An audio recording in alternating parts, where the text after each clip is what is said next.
You're listening to The Voluntary Life, where you can hear ideas for finding freedom in an unfree world. Visit thevoluntarylife.com to connect with the show and hear all past episodes. Here's your host, Jake. Hi, it's Jake here. Welcome to The Voluntary Life. This is an episode about finding your own purpose and direction in life. And I wanted to share with you a quote that I heard many years ago. Probably in my early 20s I heard this, and unfortunately I cannot remember who said this quote, and I don't remember the exact quote. So if when you hear this you know what the original is, then please get in touch with me and let me know, because I'd love to know. But the quote, as I remember it, was something along the lines of this: it's your job by the time you're in your mid-30s or around the age of 40 to become the person you were meant to be, regardless of your childhood. That's how I remember it, but it might have also been phrased differently. Something like, it's everyone's own responsibility by the time they're in their mid-30s or by the age of 40 to become who they are and to make the circumstances of their birth irrelevant. When I read that quote, it made a huge impression on me. It was one of those quotes where the idea really stuck in my mind, and I thought about it a lot, and I remembered it, even though I'd completely forgotten who said it or where I read it. What I found really inspiring about the quote was the idea that it was my responsibility to make the life that I wanted to lead, and that this is like a job. This is a task that was in my responsibility to do. And also what I got from the quote was the idea that that would be possible, that it would be possible for me to create the kind of life that I wanted to live, or to be the person that I thought I should be, or was meant to be, or really am, regardless of the circumstances of my childhood and my upbringing and so forth. There have been times in history when that idea would have been nearly impossible to realize. If I had happened to have been born in a caste society, where the family that you're born into and the profession of your parents is what you have to take on in life, and you kind of have no opportunity to change your life or do what you want because the society that you're born into is so stratified. If I'd been born into a society like that, then this kind of idea would have been just a pipe dream. But one of the wonderful things about the time that we live in, especially in more developed countries, is that that's not the case, that it is possible to change your life. And I think the timescale in this quote is a kind of an interesting one. Maybe that 20-year period after you leave home, from your late teens or early 20s until your mid-30s, early 40s, that period is the crucial one for building the life that you want to live, the life that's meaningful to you, regardless of the circumstances that you were born into. And the idea that almost no matter where you start, that, given that time period, you can do it. You can get to where you want to be. For me, that was a very, very powerful idea. So I wanted to share that idea with you, but also to share some thoughts about how to go about changing your life to self-actualize, which is really what we're talking about, to live the life that you want to be living. Because one of the things that occurs to me about this is, if you do want to create a life for yourself according to your own sense of purpose and your own goals in life, where do you start? I think that's a really important question. What should you prioritize? What's your strategy for getting there? And what do you need to change? So I wanted to share a few thoughts about this in case this is something that you are thinking about and engaged in doing. If you're engaged in changing your life and trying to change it in such a way that you feel like you're really living true to yourself. So I'd like to talk about 3 really important things that you might be thinking about changing, and then share some thoughts about your strategy for what you change first. And those 3 things are your own self-knowledge, your level of financial security, and your relationships with other people. So what do I mean by those things? Well, first of all, in terms of self-knowledge, what I'm talking about is working out what you want and what you think and what's important to you, as opposed to maybe what you've been taught or the prejudices that you've adopted or conditioning that you've received. Self-knowledge in the way that I'm talking about it just means understanding your true desires, your true ambitions, your aims, your values, what's important to you, and also understanding your own perspective, your own thoughts, your own view of the world that you arrive at through your own thinking rather than through adopting the views given to you by somebody else. Teachers, parents, the media, politicians, etc., etc.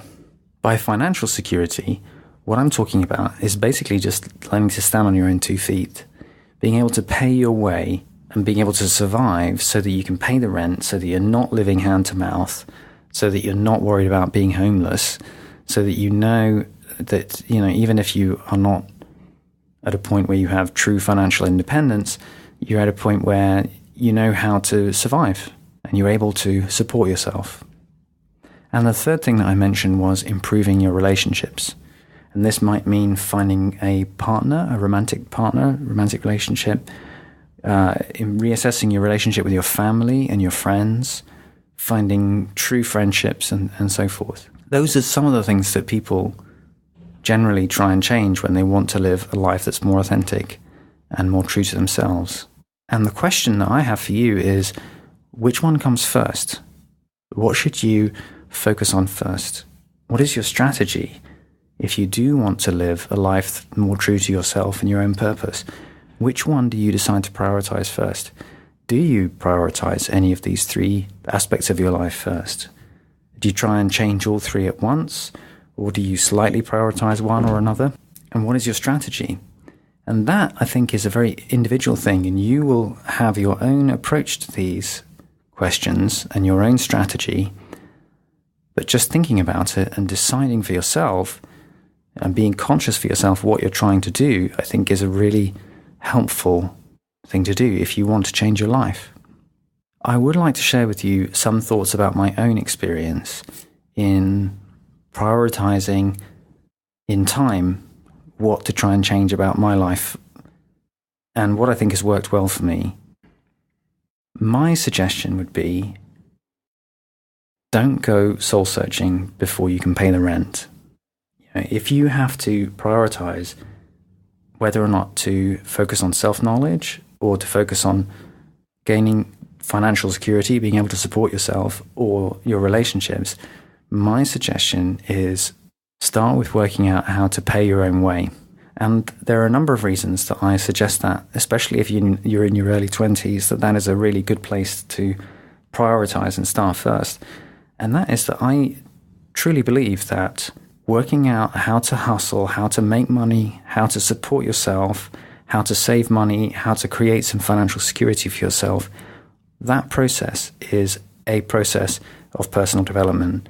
You learn a huge amount about yourself in doing it. So by doing that, you gain self-knowledge anyway. Learning how to pay the rent is a form of self-knowledge. And the other reason is, if you don't have money, and if you don't have any financial security, and if you're worried about how you're going to pay the rent, it's very hard to get traction and focus on more self-actualization and sort of higher level finding of your own purpose and so forth.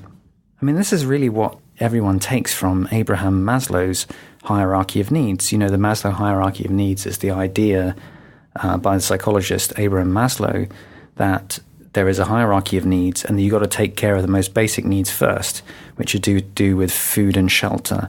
And then you can start working towards higher level needs like self-actualization, finding a sense of purpose in life and so forth. In my own personal experience, I really focused in my 20s and in my early 30s on trying to find my own way in the world in terms of career, if you like, of paying my own way and working out how to support myself and getting to the point where I felt like I could support myself and I knew what I was doing and I knew how to survive in the world. And then I was able to devote more time and energy and money to personal development and also more time, energy and money to personal relationships. That was the way I did it. And I think it really helped me in terms of both my self-esteem and everything else to work out how to support myself first before I went further into development of self-knowledge and so forth. I did a lot of work on self-knowledge in my 30s and focused on that more in that period of my life, but that came after I focused on making a living. And I'm not suggesting for a moment that you focus on one at the total exclusion of the other. For example, there's lots of cheap things that you can do to improve your self-knowledge whilst you're working out how to make a living, whilst you're getting established and working out how to pay your way in this world. For example, you can read lots of books. You can learn a lot about yourself in very cheap ways by doing things like that. And you can focus on the basics that everybody knows, even though it's really hard to implement. But everyone knows that you need to work out a way to exercise well and to eat well and to get a good night's sleep and all of these kind of really basic things. Frankly, if you're able to do those kinds of things, then you're probably way ahead of most people in terms of personal development anyway. But my suggestion would be, don't do things that are going to hamper your ability to support yourself financially. Don't spend lots of money on expensive therapy or things like that until you're in a position where, you actually have worked out how to pay the rent. You've got a certain amount of financial security and you've worked out how to support yourself and you have more confidence about your ability to support yourself independently. And the same goes with relationships. You can definitely learn a lot about relationships and work on your relationships all the way through your 20s whilst you're getting established in supporting yourself. But in my opinion, it really helps relationships if you are able to get to a point where you have a certain amount of independence, where you can pay your own way, where you know how to survive. Because that way you have more confidence as a person and you're able to have more choice in terms of your romantic relationships and so forth. So before you get really focused on settling down and finding a partner, work out how you're going to support yourself. And that will make you a more attractive, more independent, more stable person who is a much better person for others to develop relationships with too. So those are just some suggestions based on my own personal experience. It's up to you what you focus on. If you want to change your life, what you want to focus on first.